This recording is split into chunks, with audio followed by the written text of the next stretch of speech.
வந்து யாழினிய கூட்டின்னு போனோனே வந்து அம்மா வந்து யோசனை பண்ணிகிட்டே இருக்காங்க.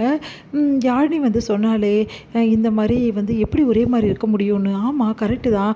என் அம்மாவும் வந்து எப்படி ஒரே மாரி இருக்க முடியும்? வந்து மிஸ்ஸும் அப்படின்னு சொல்லிட்டு யோசனை பண்ணிகிட்டே இருக்காங்க. சரி பாட்டிக்கிட்ட கேட்போம் அப்படின்னு சொல்லிட்டு என்ன பண்ணுறாங்க, நம்ம வந்து அம்மா வந்து நேரா ராதா கிட்ட போகிறாங்க. ராதா கிட்ட வந்து கேட்குறாங்க, பாட்டி அப்படின்னு சொல்லிட்டு என்னாச்சு அம்மு அப்படின்னோடனே, யாழினி போகும்போது ஃபோட்டோஸ் எல்லாம் பார்த்தா, அம்மா அப்பா இருக்க ஃபோட்டோஸ் எல்லாம், என்னது அந்த ஃபோட்டோலாம் காமிச்சியா? ஆமாம், அப்போது யாழினி என்ன சொன்னா தெரியுமா? இந்த உலகத்தில் ஒரே மாதிரி 2 பேர்லாம் இருக்கவே மாட்டாங்களாம். அம்மாவும் வந்து மிஸ்ஸும் ஒரே மாதிரி எப்படி இருக்க முடியும்? இது வந்து மிஸ்ஸு கிடையாது, இது என்னோடய சித்தி தான் அப்படின்னு சொல்லிட்டு யாழினி சொல்கிறா. அவள் சொல்கிறா, எல்லா ஃபோட்டோவும் பார்த்து என் சித்தி தான் இது, உன் அம்மான்னு நீ சொல்கிற, ஆனால் என் சித்தி அப்படின்னு சொல்லிட்டு அவள் சொல்கிறா. எப்படி பாட்டி சித்தியும் அம்மாவும் ஒரே மாதிரி இருக்காங்க? அப்படி இருக்க முடியாது யாழினி சொல்கிறாளே, அது எது உண்மை அப்படி சொல்லிட்டு மாற்றி மாற்றி கொஸ்டினாக கேட்டுட்ருக்காங்க.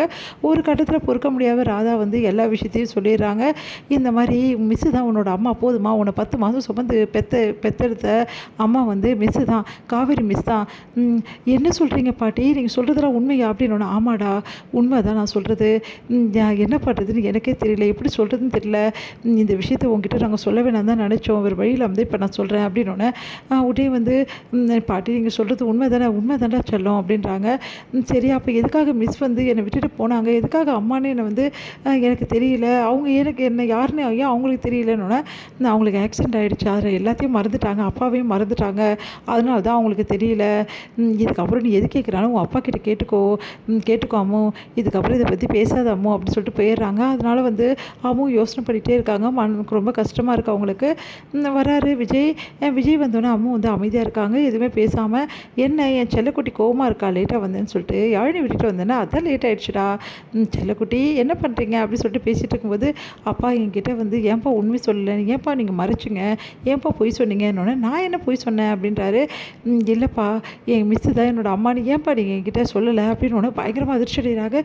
அம்மா உனக்கு எப்படி தெரியும் இந்த விஷயம் அப்படின்னு நடந்த விஷயத்தையெல்லாம் அம்மா சொல்கிறாங்க. இந்த மாதிரி யாழினிக்கிட்ட ஃபோட்டோ எடுத்து பார்த்தது, யாழினி சொன்ன விஷயம், அதுக்கப்புறம் வந்து சொன்ன விஷயம் எல்லாத்தையுமே வந்து அம்மு சொன்னோன்னா அதிர்ச்சி அடைகிறாங்க. விஜய் இப்போ என்ன பண்ணுறது அப்படி சொல்லிட்டு, சொல்லுங்கப்பா உண்மையை சொல்ல போகிறீங்களா இப்போ இல்லையா?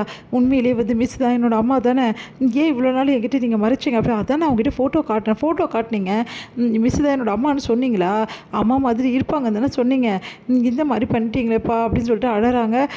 உடனே வந்து அம்மு அழக்கூடாது அம்மு, சரிப்பா ஏன்ப்பா மிஸ் என்னை வந்து உங்கள் பொண்ணாக வந்து ஏற்றுக்கலை, எதனாலப்பா என்னை விட்டுட்டு போயிட்டாங்க, ஆக்சிடென்ட் ஆகிடுச்சுன்னு சொல்லிட்டு பாட்டி சொன்னாங்கன்னு. ஆமாடா ஆக்சிடெண்ட்டில் அம்மா எல்லாத்தையும் மறந்துட்டாங்க, அதனால தான் அவங்களுக்கு ஒன்று அடையாளம் தெரியல, அதனால தான் மிஸ்ஸாக இருக்காங்க. சரிப்பா நம்ம இப்போவே போயிட்டு எல்லா விஷயத்தையும் சொல்லி அம்மா வீட்டுக்கு கூட்டிகிட்டு வந்துடலாம், வாங்கப்பா போகலாம்ப்பா வாங்கப்பா அப்படின்னு சொல்லி கூப்பிட்றாங்க. போக முடியாதுடா, ஏன்ப்பா?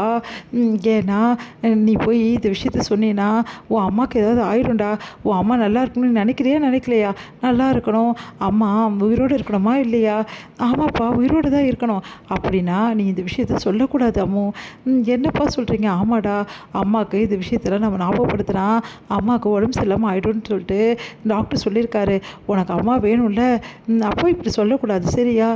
அப்பா நான் சொல்கிறது கேளு அம்மு, எக்காரனை கொண்டு இந்த விஷயம் வந்து காவேரிக்கு தெரியவே கூடாது, காவேரிக்கிட்ட உன்னை பொண்ணா நீ காட்டிக்கவே கூடாது, நீ வந்து அம்மாவும் பொண்ணாக வந்து உனக்கு மட்டும்தான் தெரியணும், காவேரிக்கு இந்த விஷயம் தெரியக்கூடாது, அப்பாவுக்கு ப்ராமிஸ் பண்ணாமோ அப்படின்னோடனே, அப்பா உன் அம்மா நல்லா இருக்கும்னு நினைக்கிறேன்ல, அப்போ ப்ராமிஸ் பண்ணு.